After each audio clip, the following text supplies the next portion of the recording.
AI তে আমরা আমাদের পড়াশোনার মাধ্যমে আমরা পড়াশোনার যে টপিকটা আমরা কম বুঝতে পারি সেটা আমরা এআই কে শেয়ার করলে সেটা এআই আমাদের খুব সুন্দর করে বুঝিয়ে দিতে পারে, এবং এর মাধ্যমে আমরা আমাদের পড়াটাকে খুব সুন্দরভাবে বুঝতে পারি, এবং এটা আমাদের যে শিক্ষা জীবন এটাকে কাজে লাগাতে পারি সুন্দর। এআই আসলে আমি ব্যবহার করি আমার পড়ালেখার কাজে। যেমন আমি কোনো শব্দ না বুঝলে বা বাংলা টু ইংলিশ ট্রান্সফরমেশনের জন্য আমি এআই ব্যবহার করি। এছাড়াও আমি ব্যক্তিগত জীবনে আমার হবি হিসেবে আমি ডান্স করি, আমি ডিবেট করি। যখন আমার ডান্সের প্রয়োজন হয় তখন আমি গানের সাজেশন নিতে পারি।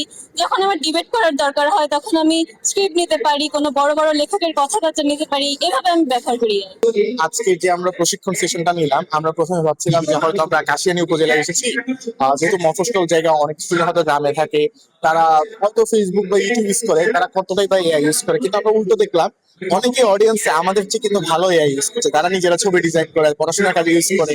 তো আমরা একটু তখন চ্যালেঞ্জে পড়ে গেলাম যে আসলে ওদেরকে আমরা কোন জিনিসটা শেখাবো, নেক্সট লেভেলটা শেখানো দরকার।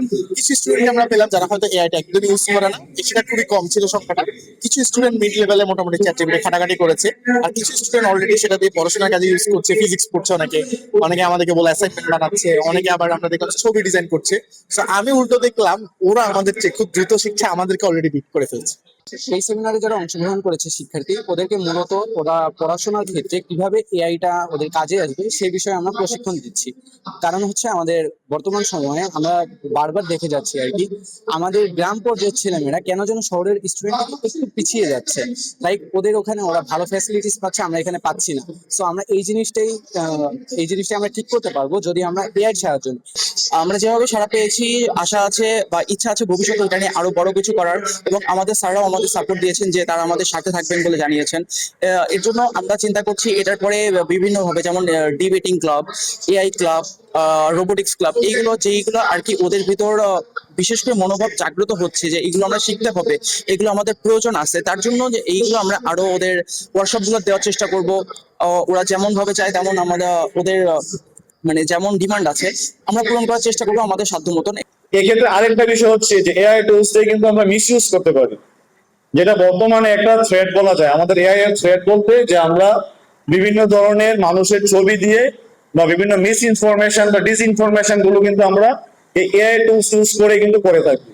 তো সেই ক্ষেত্রে এগুলো যাচাই করতে হবে আমাদেরকে, কোনটা মিস ইনফরমেশন, কোনটা ডিসইনফরমেশন, বা এটা আসলেই কি প্রপার কোনো নিউজ কিনা। আমরা ফেসবুকে অনেক ধরনের নিউজ দেখি যে বিভিন্ন মানুষ সম্পর্কে একটা মানে নিউজ দেখি, কিন্তু এগুলো হঠাৎ করে দেখা যায় পরবর্তীতে জিনিসগুলো আসলেই ফেক। দেখা যাচ্ছে চীনের মধ্যে একটা দুর্ঘটনা ঘটলো বা একটা অগ্নিকাণ্ড ঘটলো বা কোনো ভূমিকম্পের ঘটনা ঘটলো, সেটা আমরা দেখা যাচ্ছে কি বাংলাদেশের কোনো এক জায়গার ছবি বলে প্রচার করে দিচ্ছে, এবং মানুষ কিন্তু সেটাকে হুম দেখিয়ে কমেন্টস করতেছে।